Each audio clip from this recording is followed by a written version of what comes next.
There are a couple of things that are happening which I'm excited about, and some of that I discussed in my talk earlier.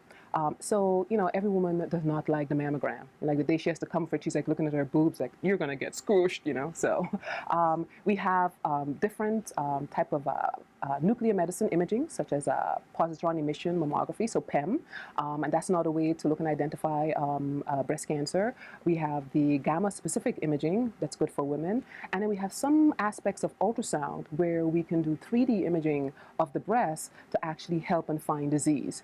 So every study, you cannot just pick a modality of a study and say, I'm going to use this one to just track breast cancer.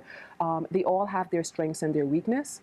And I think one of the greatest strengths of mammography is being able to identify calcifications.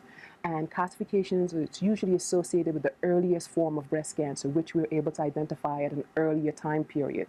But then using all the other imaging together is actually beneficial.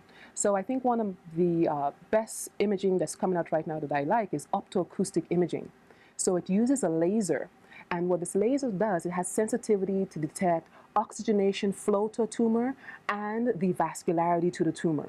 And so we can actually differentiate benign tumors from very abnormal, aggressive growing tumors very quickly, and then to shift these patients into getting appropriate care. So that's just going through clinical trial right now. We're getting good feedback and results for that. And I love it because it's going to be a link to the 3D ultrasound, the ABUS, automated breast imaging, automated breast ultrasound, to link up with the optoacoustic imaging. So I'm excited about that. Yeah. To be honest with you, every day I wake up and I say, whose life am I going to save today?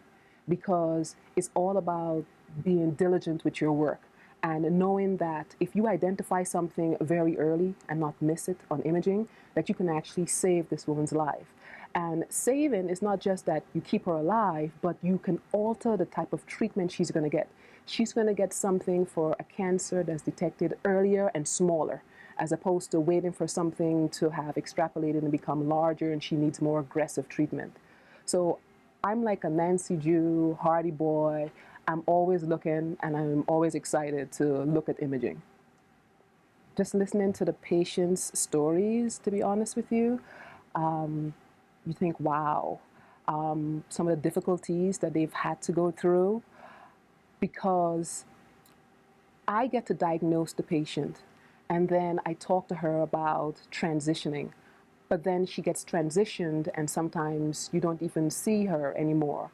And you might just see her at a race or something, but you don't know what she had to go through emotionally and physically with her treatment. And just hearing some patients give feedback as to, doctors identifying their cancers early, making a difference in their lives, and then, transition them onto a good surgical and oncological team. You feel like, okay, I'm doing my job because these women benefited from it. So, but the stories some are just too emotional, and one woman just spoke to us this morning. She said, talking about some of the after effects, she said, I survived my cancer, but now I have neuropathy, my hearing is going, everything's becoming kind of like dysfunctional now, and she's thinking, how do I deal with the side effects now that I've survived this?